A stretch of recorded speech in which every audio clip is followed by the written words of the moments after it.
Ya Allah, ya Jabbar, ini aku,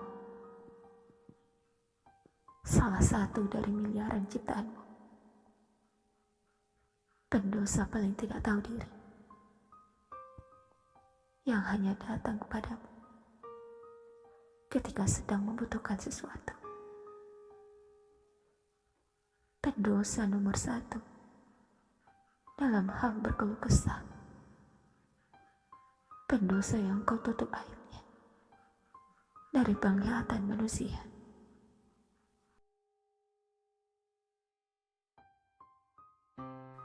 Ya Allah, ya Sami, sungguh dari sekian banyak episode kehidupan,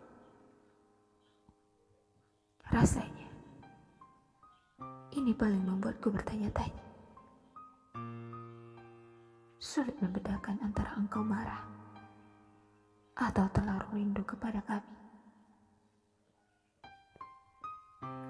Sulit untuk mengakui bahwa engkau tak akan memberikan cobaan melebihi batas kemampuan hamba.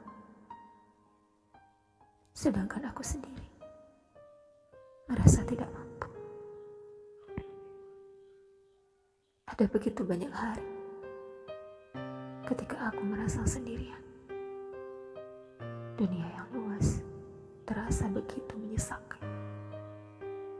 Ramai, tapi sepi.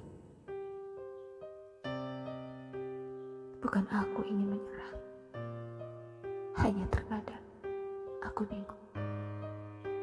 Kenapa rasa-rasanya hanya aku yang berjuang sendiri?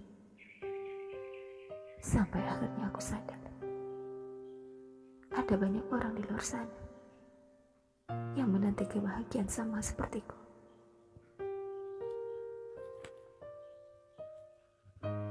Ya Allah, Tuhanku yang maha mengetahui, lagi maha mendengar. Kumohon, bimbinglah, tuntunlah, peluk aku lebih kuat lagi. Gantilah kesedihan ini menjadi kebahagiaan. Ikhlaskan hati ini dari rasa kecewa yang teramat dalam, dan angkatlah semua beban di hatiku. Semoga sedihku ini kau ganti dengan kebahagiaan.